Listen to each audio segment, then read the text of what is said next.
Hello again, farmers. I am Jim Bob. Welcome back to Massey Manor. And today, as you're watching this, it's Tuesday the 9th of May. Big Bud has arrived. If you haven't already got the content and you're waiting to download it, go check your store. It will be available for you now at the time of you watching this video. And hopefully there'll be a review video up on the channel very, very shortly as well. I would have been playtesting, all night as soon as I got my hands on the DLC. Running it through different scenarios, trying out the seeders, the cultivators, the plough, the manure spreader. My test farm has been built and put in place over the last week or so. Make sure that I've got everything I need to actually try out this DLC. Plenty of footage will be recorded, so yeah, make sure you check out that review video if you are curious as to exactly what you're going to get. Obviously we've seen all the fact sheets now. Last of the fact sheets came out on Friday, just gone, and we saw the manure spreader, we saw the Great Plains seeder, and we also saw the 18-meter cultivator as well. They were the last three items to be covered with the fact sheets. So everything is now sort of out there. The DLC is live. So if you haven't already grabbed yourself a copy, then you can now do so. If you have the season pass, obviously it's going to be free. If you don't have the season pass, you will have to pay for it. It'll be $14.99 in euros, $14.99 in dollars, and $11.99 in pounds sterling. Other currencies may apply. Obviously you'll have to check your pricing on your own local PlayStation store, or if you're on Xbox, check your Xbox store, see how much it's going to charge you on there if it's not one of the currencies that I've just listed. And of course PC players, they'll be able to get it either from Giants or I think probably also potentially on Steam as well.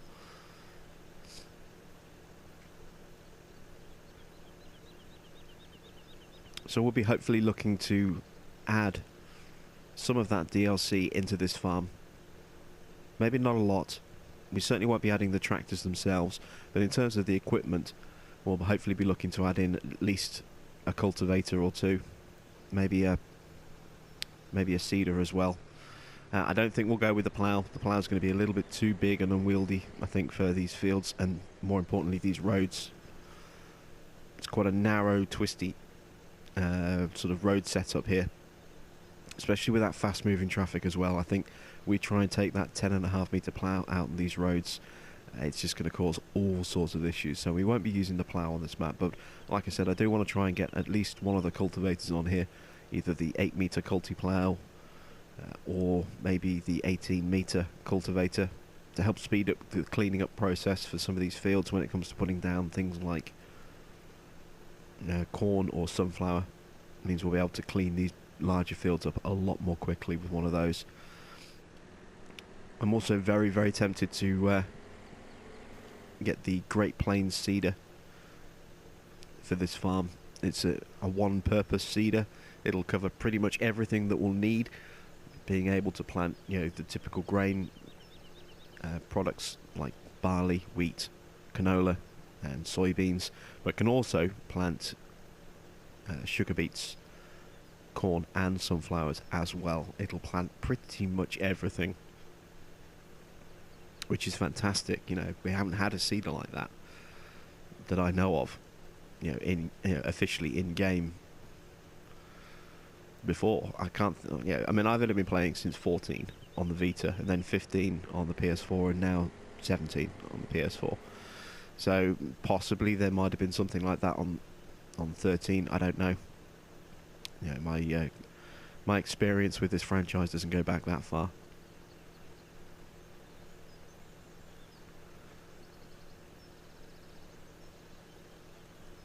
But certainly in terms of the last couple of games that we've had, there's been a very clear definition or division within the seeders. You have the root crops and the row crops that are with one type of seeder. So that's your corn, your sunflowers, and your your sugar beets, and then you have your grain crops, so your barley, wheat, and canola, and now obviously soybeans as well on the standard type of seeders. So to have one single piece of equipment that can plant all of those grain options, especially because we've got some quite large fields, will be quite useful. I'm just wondering as to how the 18-metre width will work on some of these fields. It'll be quite a long thing as well, so there'll be some fields that we won't be able to use it on. They just won't. It'll be too wide and also too unwieldy to get to certain fields, I think. But for the most part, I think that's going to be a very, very useful piece of equipment for us.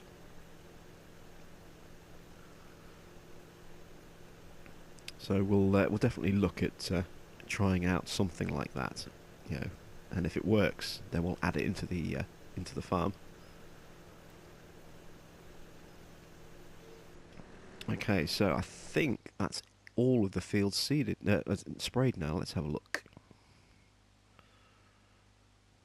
Yes, there we go. So all of our fields are now sprayed and ready. So now we need to get going with the seeding again. Now we have already got some crops growing, as you can see, just here on our little small fields 4 and 5. And I believe we've gone for sunflowers on both fields.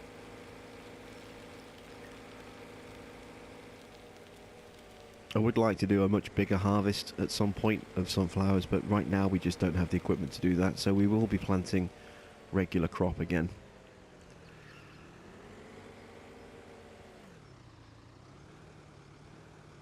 Let's just back the seeder in there.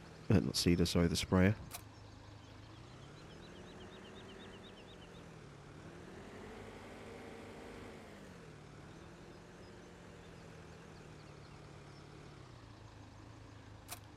There we go. And we'll just put this back in the shed for a second.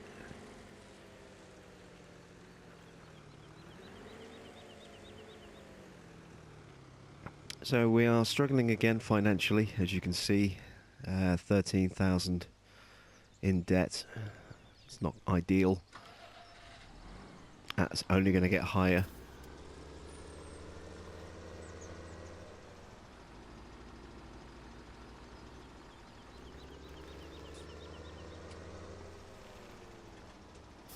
With the cost of these fields that need to be planted, you know, the seed costs and obviously the spraying costs as well to make sure that they're all fully fertilised is going to have an effect.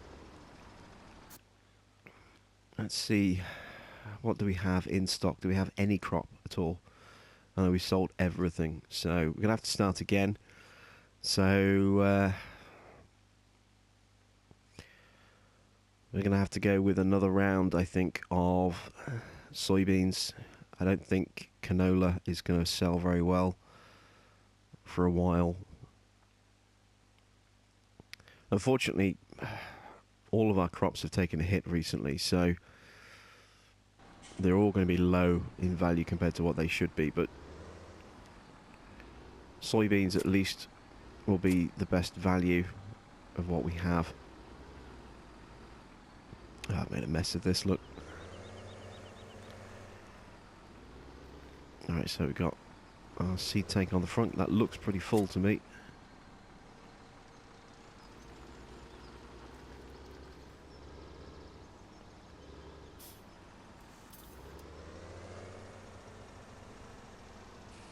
Just finished filling up this rear seeder here. And while that's doing that, we will just quickly double check this.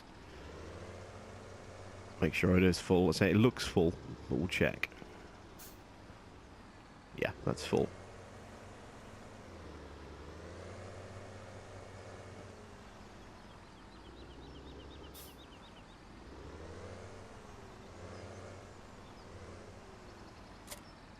There we go. So just need to top up the fertiliser tank now.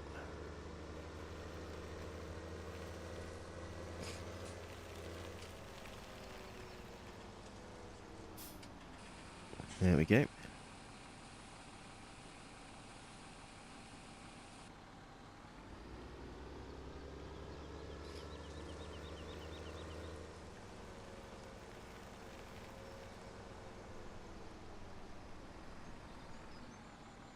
Try not to sneeze here. Dear. There's a sudden overwhelming urge to sneeze.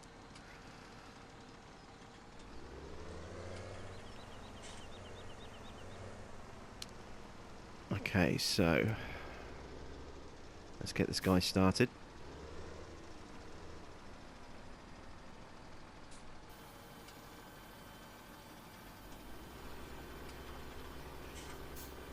And I'm just going to hire a worker for a second because I want to check out how we're doing with other things. So let's take a look at the sheep. Sheep aren't clean, but they should start producing soon. I know we've only got the 12, and I know it says reproduction rate, etc. is at 0.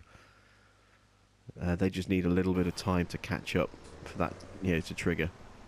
If you're playing on real time, as we are at the moment, then there is always a delay. I think it's usually, every 5 to 15 minutes in-game for something to trigger, maybe. Sometimes a little bit longer than that. But for a change to register, as I say, it does take a little bit of time. So because we've recently fed them, and we've recently given them some water, it is taking a little while for those to register. Once they have done, then those reproduction rates and wool rates will start to increase. Just bomb down this hill here.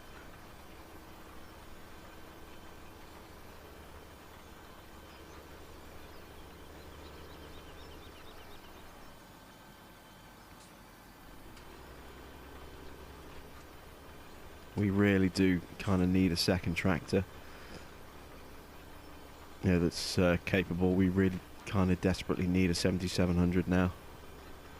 So I think I'm going to have to do some more contract work to be able to afford that. So let's see what's out there at the moment in terms of jobs.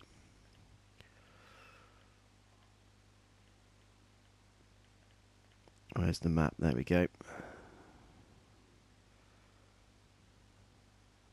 Okay, so this field looks ready to be harvested. So let's take this job on.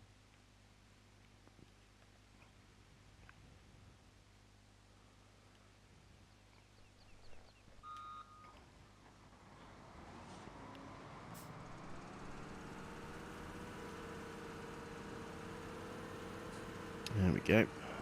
Ah, the header's facing the wrong way, isn't it? This is the problem I find with jobs on this map now, is that the equipment spawns in, but because of crop destruction we end up chewing up a huge chunk of crop just to be able to get our equipment off the field or connected up to itself. It's unfortunate, but there's not a lot we can do about that.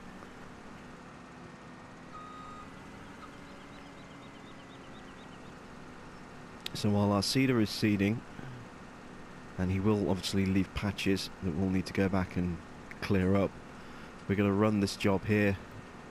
So we need to start making some enough money to be able to A, clear our debts, and B, start looking towards buying ourselves a 7700. That's going to be the plan for the next round of harvesting, is to raise enough money to buy a 7700, because we desperately need one now. We're so limited with having only one tractor that has any kind of decent power output. I can't send the other tractor off to do mowing because it just doesn't have the power. It can only run a single mower, and that's going to take forever and just put a lot of unnecessary hours on a tractor. So what we might also do as well is, once we've fertilized our fields and sprayed them up, I might actually sell the mini Massey, the little 3300, and trade that in towards a 77.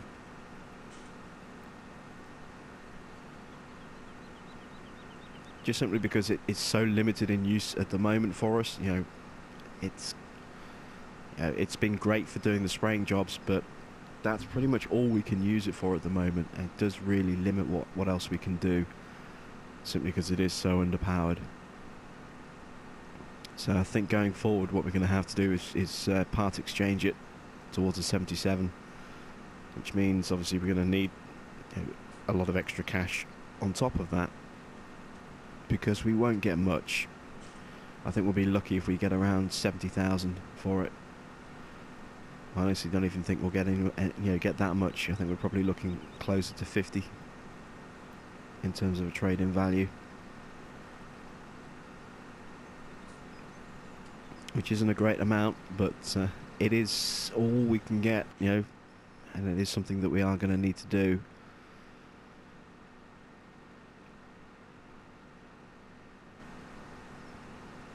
And we have worked this field so many times now that it is fully discounted. So it's 380,000 as opposed to whatever it normally is, which I'm guessing is probably around 470, 480,000.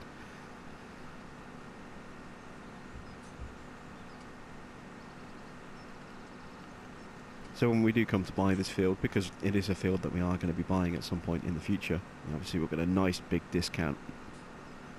Save ourselves a nice big chunk of cash. And again, that's going to be a little way off yet. As I said, we've got much more pressing things that we need, such as a 77. Got to get one of those. We're just struggling far too much.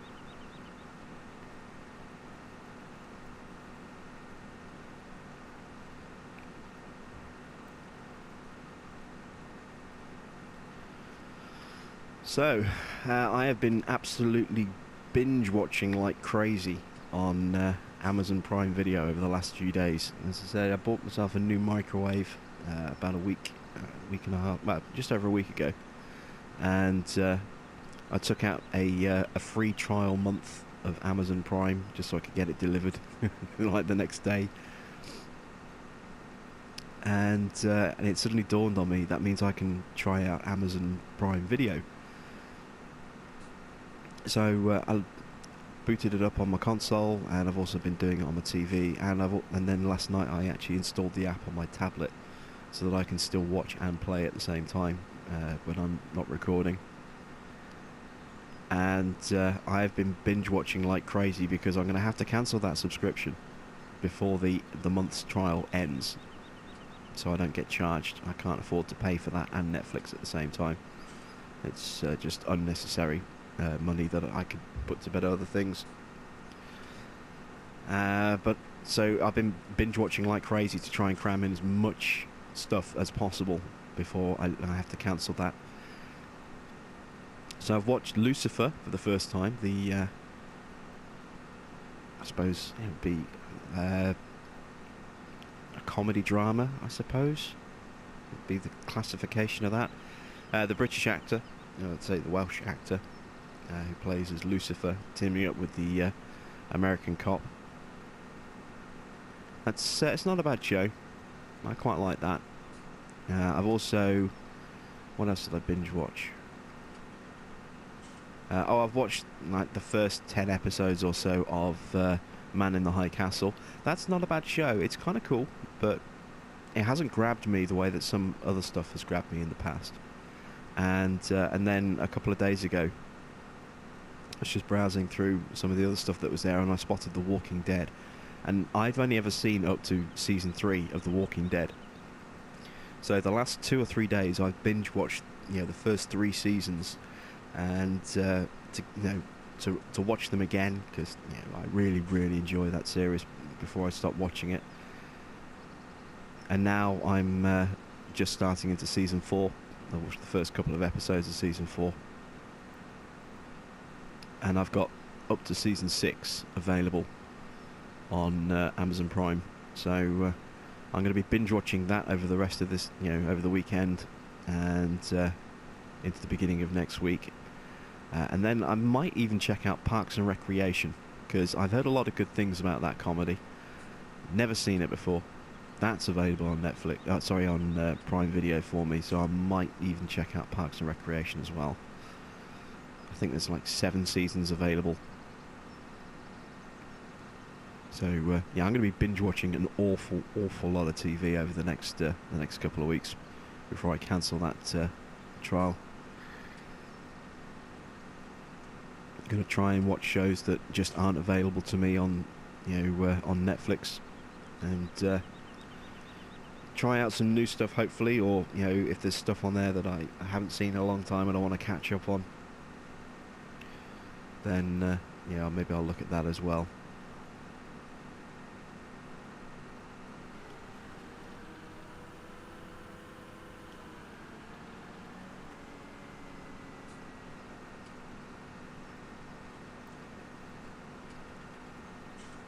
So we have 54 minutes left on this mission. We have done a little over 1/8 of the field. And we have 23 minutes of time left on the episode, give or take.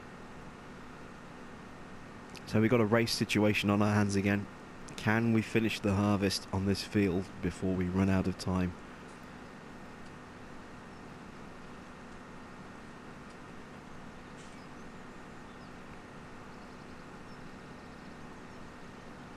I think we'll be fine.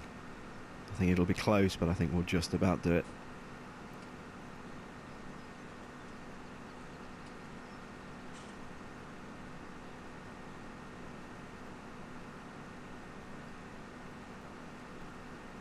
I just want to say a big thank you to everyone who's been watching and supporting the American Outback series.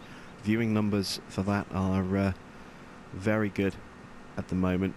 Very, very strong compared to my other playlists. Everyone seems to really like that map. I'm loving playing on it, and I shall be recording episode 9 very, very soon. Now that the DLC is available. I mean, I'm kind of projecting into the future here because it's actually Friday night as I'm recording this. But on Tuesday, once the DLC is out and I've done my review play testing and grabbed all the footage from that, I will then start recording episode 9 of American Outback. Episodes 7 and 8 obviously went live on Sunday the 7th. They were the last 2 episodes to feature just the original content. There will be new DLC content featured in American Outback from episode 9 onwards, which goes live on Thursday the 11th.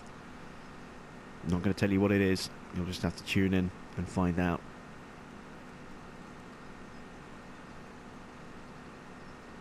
But as I say, there will definitely be new content going into that farm on the Thursday episode.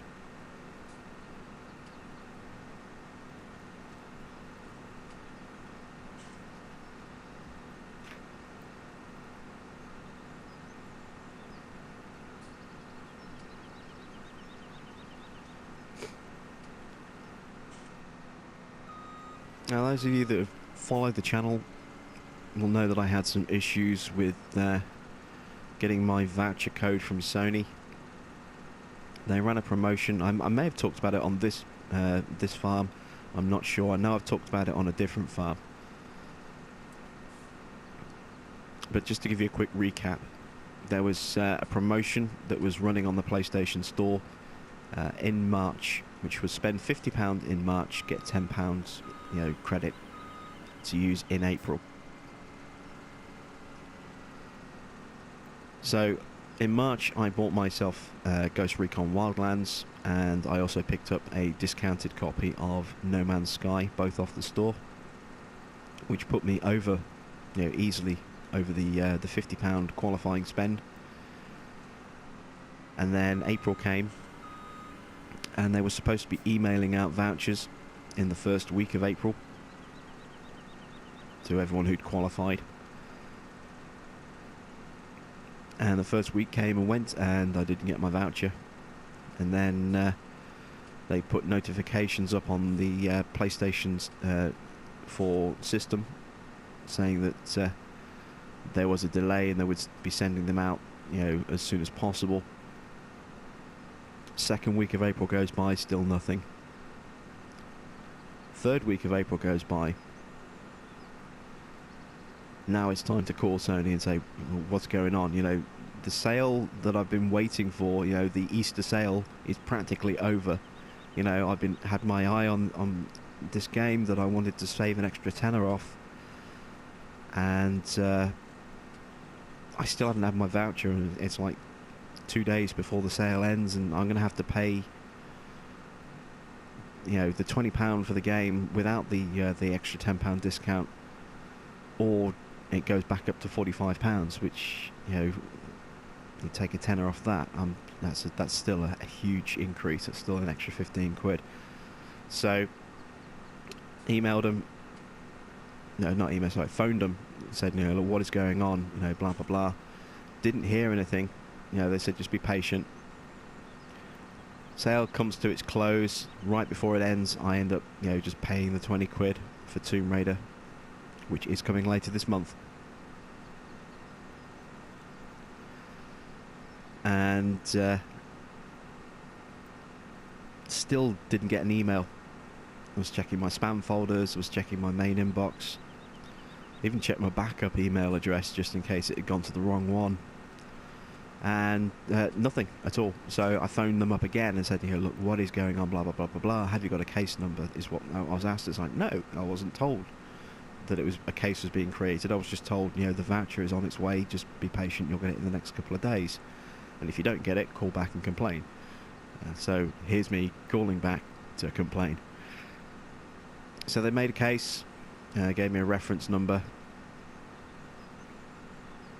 and then a few days later, finally, my voucher code came through. So put that in, got myself £10 store credit, added to my wallet, and I've spent it already.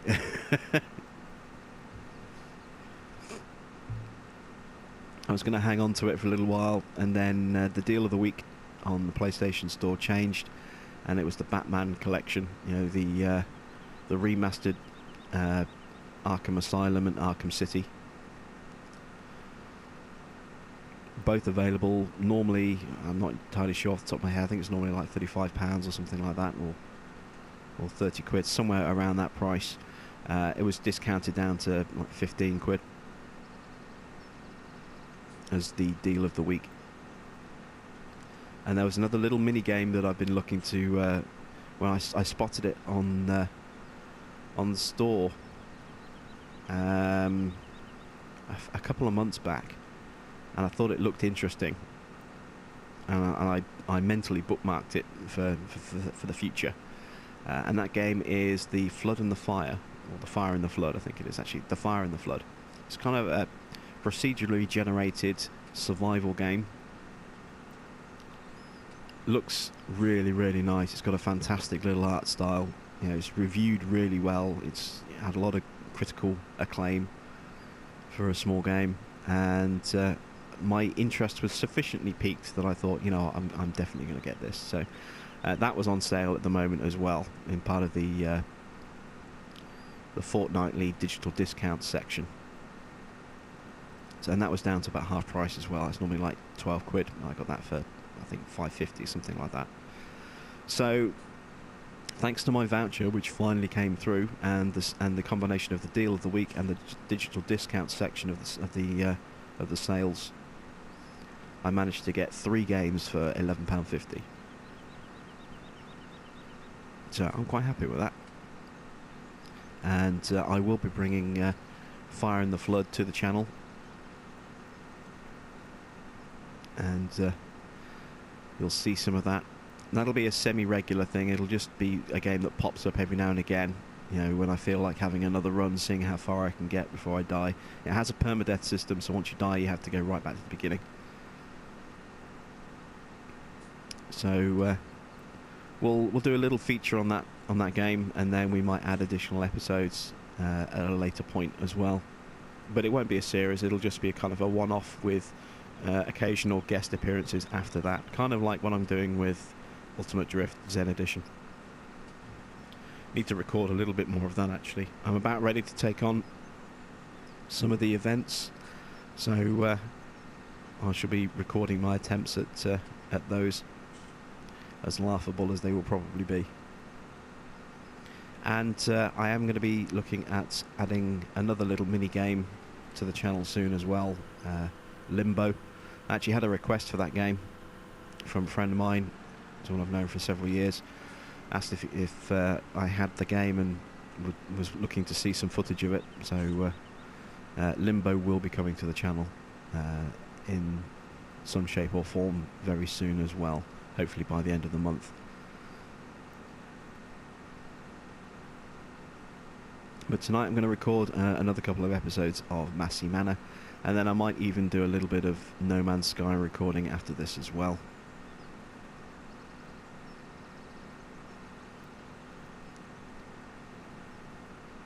I want to wait until the DLC is done, it's installed and reviewed, and then I've got my Outback series, recordings back up and running again before I start working on something like Tomb Raider. Yeah, so that is sort of sitting there waiting.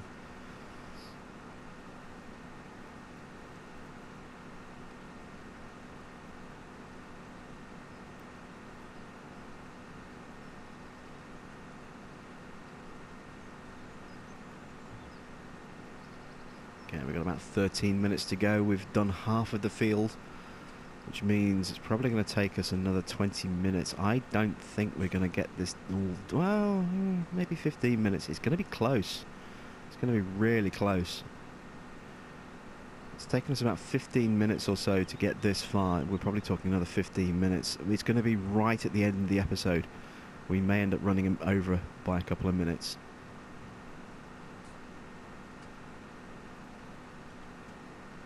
It's going to be really, really close though.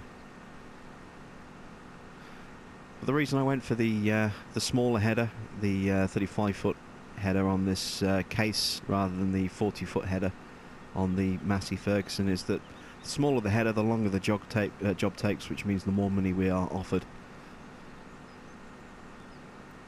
If we are offered the same job using the same the same harvester, but with two different sized headers, the one with the larger header will offer less because it will take less time to do.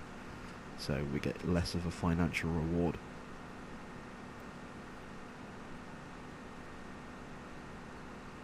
And right now I just want to keep this thing running at a constant cutting rate. So we're going to be sweeping these corners, leaving little clumps, and if we have to, swing around and go and get one of these clumps at the end, then so be it. I just want to keep this thing in a constant state of cutting.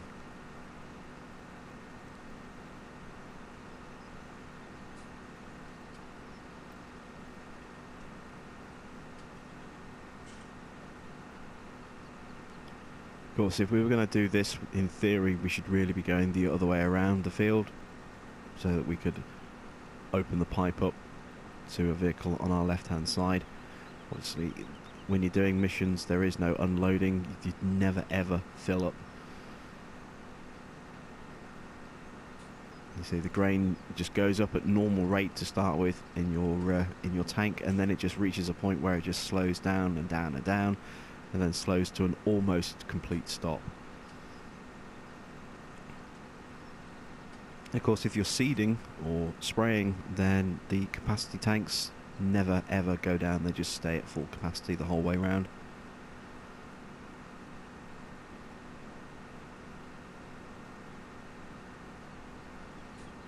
It can sometimes catch you out when you're working a field as a job, and you just get so used to going up and down that you can get caught out when you actually own the field and you work it for the first time, and you go up and down, and then you stop halfway up the field. It's like, oh, I'm full. I forgot, I'm so used to working this field as a worker rather than as an owner. I've done that before.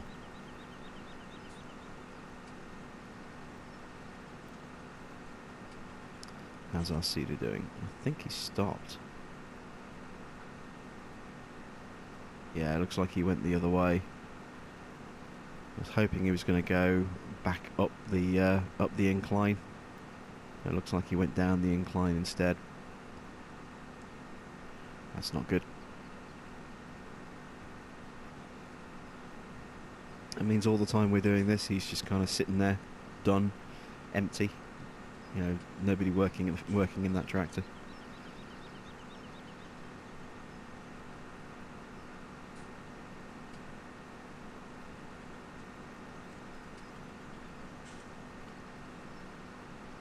We only have 10 minutes, 10 seconds once you move out of this vehicle to get back in it, so I don't know if I'm going to have time. Let's try.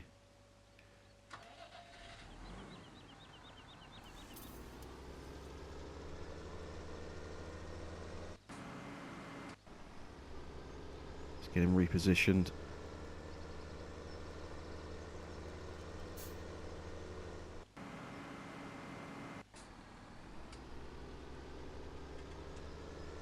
And back underway again.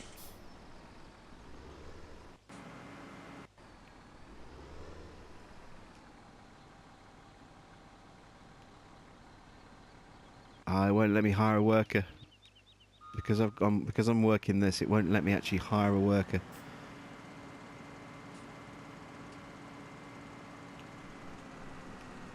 Ah, that's annoying.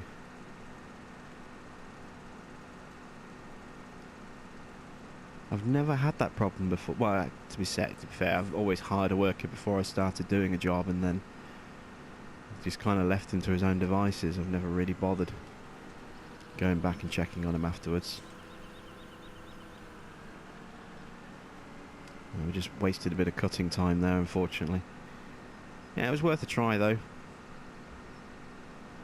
Yeah, if we could have got him restarted, that would have been really useful.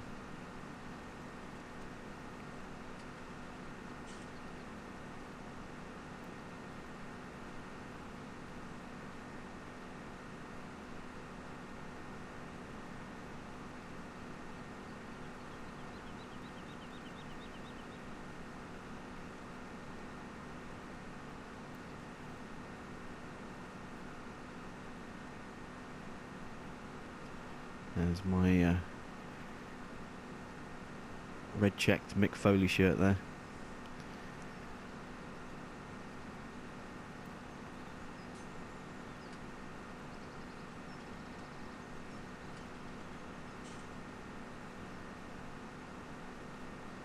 Okay, so we're definitely going to run out of time at the end of the episode now before we finish this field, so rather than run over, we'll just continue finishing this job off at the start of the next episode. We've only got about 7 minutes or so left now.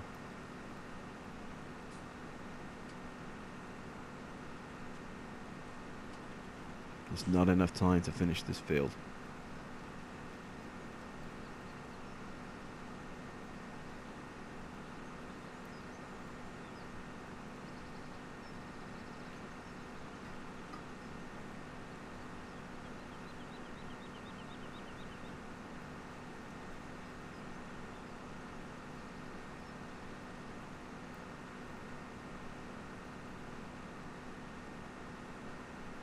So really, look at the steepness in that hill there. Look how vicious that bump is. It's a really strange field. This is really bumpy and uneven in places. A lot of contouring. Very odd shape as well. Makes it almost impossible to effectively use workers on this. This is very much a manual work field. You can use a worker, but the way the field doglegs, you can see there, it's got a weird sort of kink, and it's at an angle anyway, means that it's very difficult to get any workers to do a good length of the field, because the field is always veering off to the left. So they get halfway down and then that's it, they can't go any further. There's like a very thin strip in the middle of the field, I think, where you can actually go from one end to the other. And even then, I think you can't go all the way from one end of the field to the other.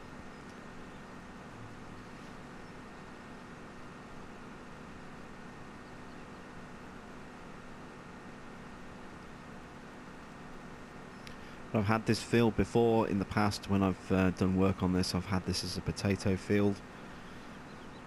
That was not an experience I enjoyed harvesting that. It just took an absolute eternity.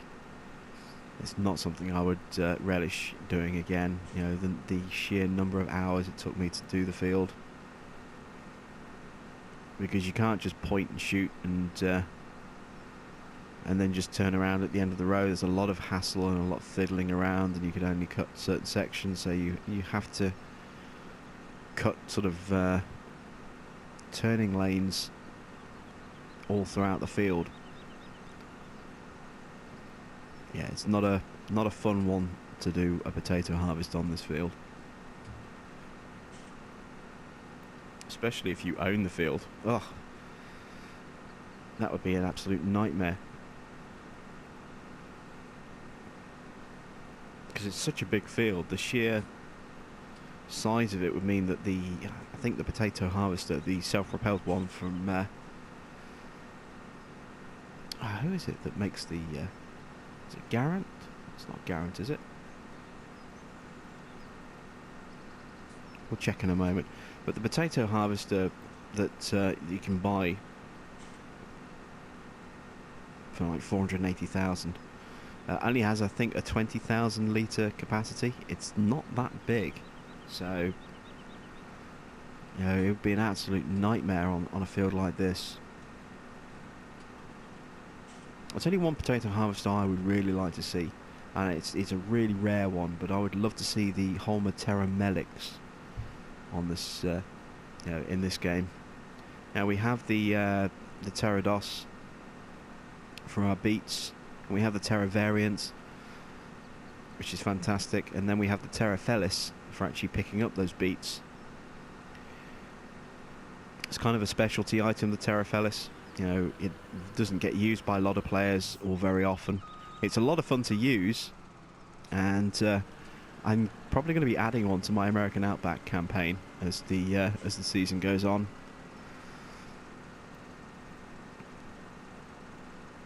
But as I say, it's kind of a specialty item. It's not the cheapest of things to use. You know, it's expensive to lease, and it's so specialised. You know, it's literally there just to pick beets up off the ground.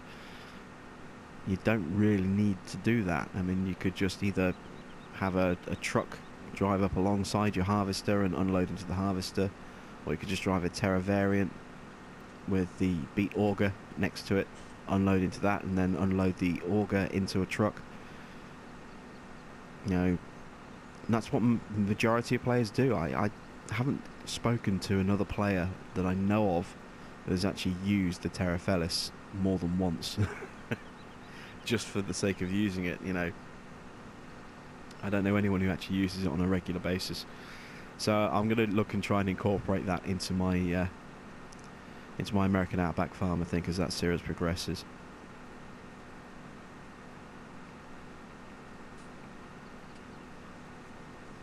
I'm also definitely looking forward to Mustang Valley. That is very, very close now. I mean, it's gone through testing for PC. It's currently in testing for consoles. Hopefully, we might see that Monday or Tuesday, assuming it passes testing. And we also have a Lizard Rumbler van as well.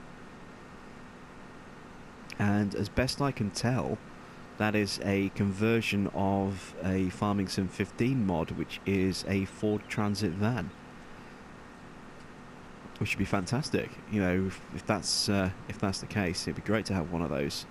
You know, load that up, shove a couple of wall pallets in the back of it, take that off to a sell point.